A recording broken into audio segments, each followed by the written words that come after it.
Hello everyone, good afternoon. We are from Group 1 and today we are going to present our discussion about cooperation and implicature part 1. Next. Okay, before we start, I want to tell you about the group members. There are Hana Nabilah Putri, Marchella Pakarti Putri, Aisah Dwi Krisnawati, Nisa Mustika, Lady Khairunnisa, Monika Astria Gultom, Nur Hidayati, Risa Muarifah, Mirasantika and then Sheviera Resky Ananda. Okay, the first, I want to explain about cooperative principle. The cooperative principle describes how people achieve effective conversational communication in common social situations. That is, how listener and speaker act cooperatively and mutually accept one another to be understood in the particular way. Though praised as a perspective common, the principle is intended as a description of how people normally behave in conversation. Next. Okay.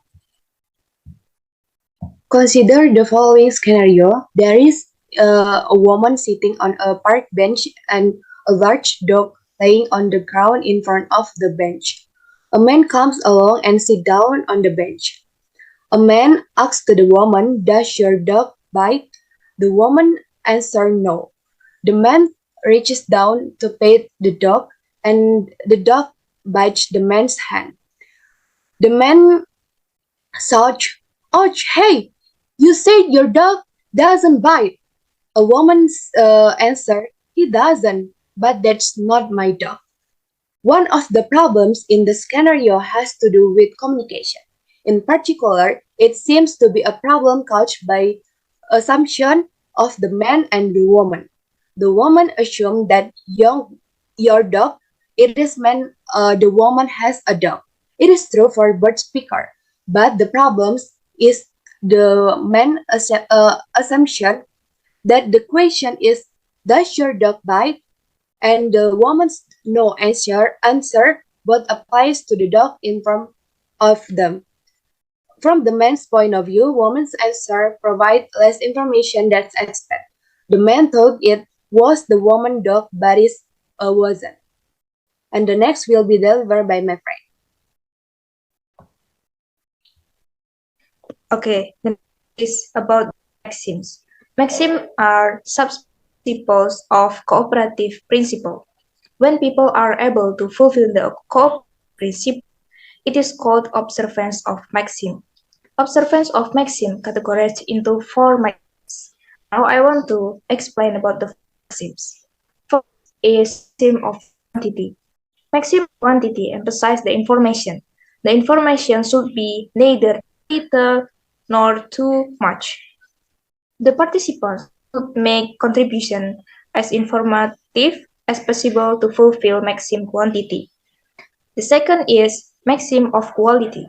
Maxim of quality can be defined as be as truthful as required. Maxim of quality regulates a speaker to be sincere, to be honest in saying something. They have to say something that they believe corresponds to reality. Some speakers like to draw their listeners' attention to the fact that they are only saying what they believe to be true and that they lack adequate evidence. The third is maxim of relation. Maxim of relation means that the utterance must be relevant to the topic being discussed. To fulfill the maxim of relation, both speaker and listener of conversation should be relevant with the topic being told. The fourth is maxim of manner. Maxim of manner obligates speakers' utterance to be perspicuous, which is not to be ambiguous, obscure, and disorderly. Maxim of manner specifies what participants have to do in order to converse in a maximally efficient, relational, and cooperative way. They should also speak sincerely, relevantly, and clearly while providing sufficient information. Next.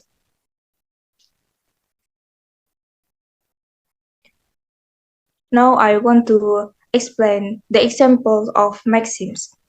For maxim of quantity, there is a conversation. A, where is the station? B, answer, in the next to that hospital. In the example above, speaker B gives an informative answer. Speaker B answered the questions as informative as possible by giving the locations of the station. B's answer is as informative as required. The second about quality. A said, I will call you tomorrow afternoon then. B answered, I shall be there as fast as I know. Okay. B says that as far as I know means that B cannot be totally sure if that is true. So if A call and finds B not there, B is protected from accusations of lying by the fact that B did make it clear that B was uncertain. The third is maxim of relation. A, A asks, how about your score, George? B is George, yes. B said, I got an A. From the conversation here, George's utterance fulfills the maxim of relations because his answer is relevant to the topic being discussed about the score. The fourth is maxim of manner. The conversation. A. What do you think about the film? B. Answer. I really like each player. They can play their role as good as possible. B's answer is categorized as maxim of manner because he can answer the question from his partner about the film orderly. Next. Okay, the next is hedge. Hedge is one of the linguistic features that are generally used to show uncertainty or doubt contained in an utterance. Functional differences may occur in terms of hedge. It all depends on the subject of a conversation and who is speaking.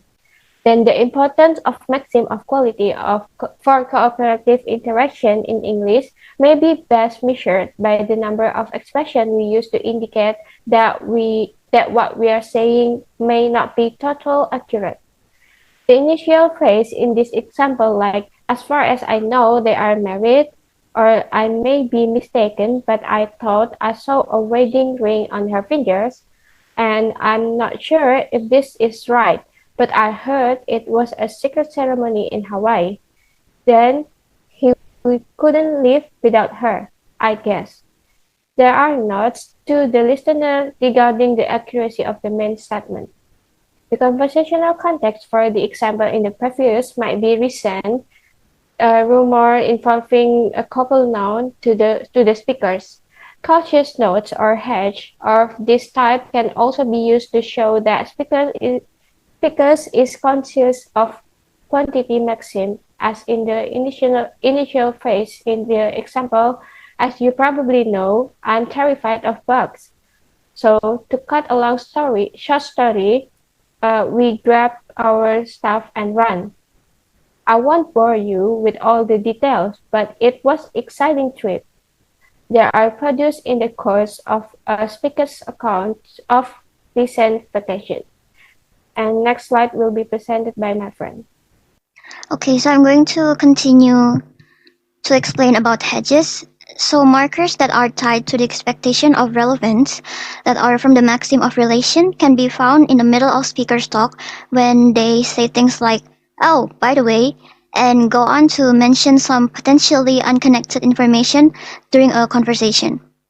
Speakers also seem to use expressions like anyway or well, anyway, to indicate that they may have drifted into a discussion of some possibly non-relevant material and that they want to stop. So some expressions which may act as hedges on the expectation of relevance are shown as the initial phrases in number 5, A until C. So the examples below are initial phrases from an office meeting. 5 number A, I don't know if this is important, but some of the files are missing. B, this may sound like a dumb question, but whose handwriting is this? C, not to change the subject, but is this related to the budget? And then the example and another example can be heard during an account of a crash. A. This may be a bit confused, but I remember being in a car. B. I'm not sure if this makes sense, but the car had no lights. C. I don't know if this is clear at all, but I think the other car was reversing. The next part will be delivered by my friend. So this is the last material about the hedges. So hedges are a good indication that the speaker are not only aware of the maxims, but that they want to show that they are trying to observe them. Perhaps such forms also communicate the speaker's concern that their listener judge them to be cooperative conversational partners. There are some circumstances where speaker may not follow the expectations of the cooperative principle, for example, in the courtrooms or classrooms. However, even in conversations, a speaker may opt out of the maximum expectations by using expressions like no comment or my lips are sealed in response to questions. This typical reaction of listener to any apparent violation of the maxims is actually the key to the notion of conversational implicator.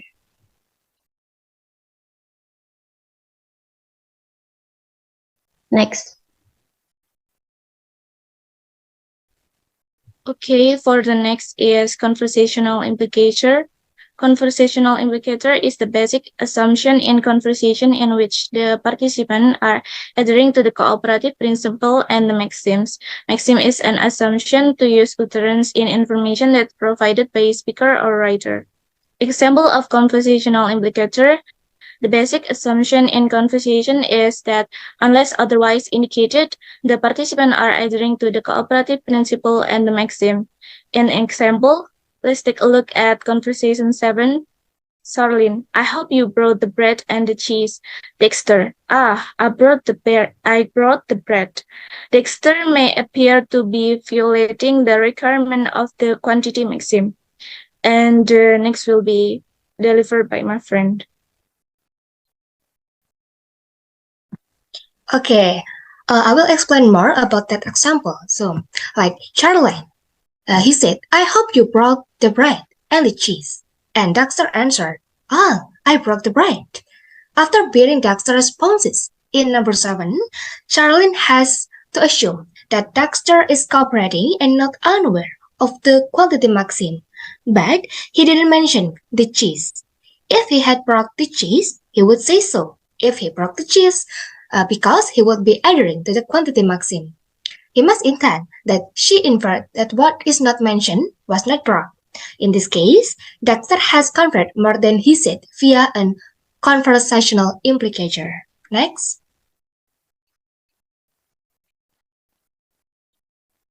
Okay, so we can represent the structure of what was said with B to mention about the bread and C to mention about the cheese, as in number 8.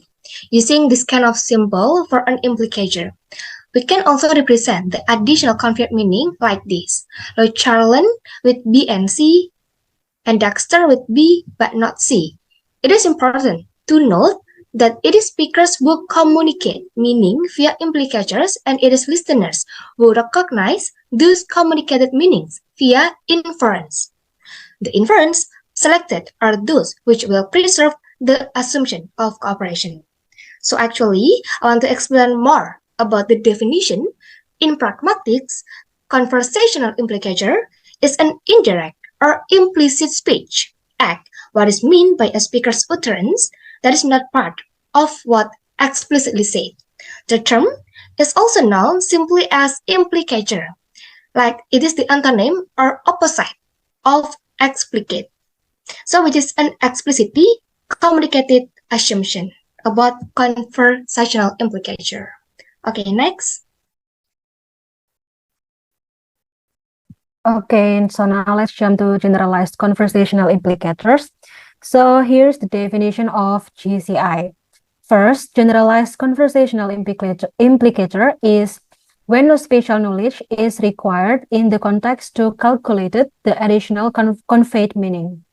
And the second definition is GCI are inference that refer to the non-explicit meaning that occur by default in any type of context. So it is information that is inferred in a prototypical way as long as there is no specific information that denies or contradicts it.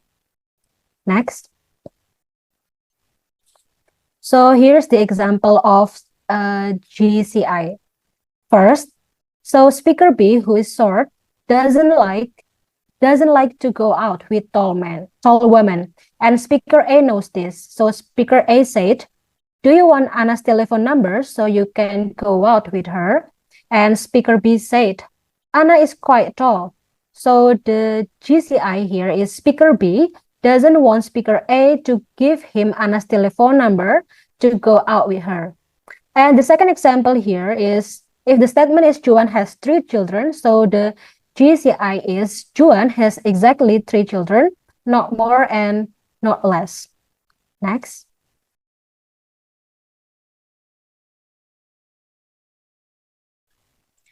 Okay, so based on the example of the one and true, we have the explanation in this example number 1. The prior knowledge that speaker B does not like tall women is that allow used to reach GCI, but if this prior context changes, for example, if B like tall woman, and the inferred GCI could change. However, in the example number 2, we do not need any specific prior information to reach GCI. By default, any speaker would tend to infer that Juan has exactly 3 children and no more, and as long as no additional information is provided to contradict this, for example, well, and he has a 4th child who has adopted 5 years ago, and the GCI is maintained by default. That's all from the group 1 presentation. If you have any question, guys, let me ask know, and thank you.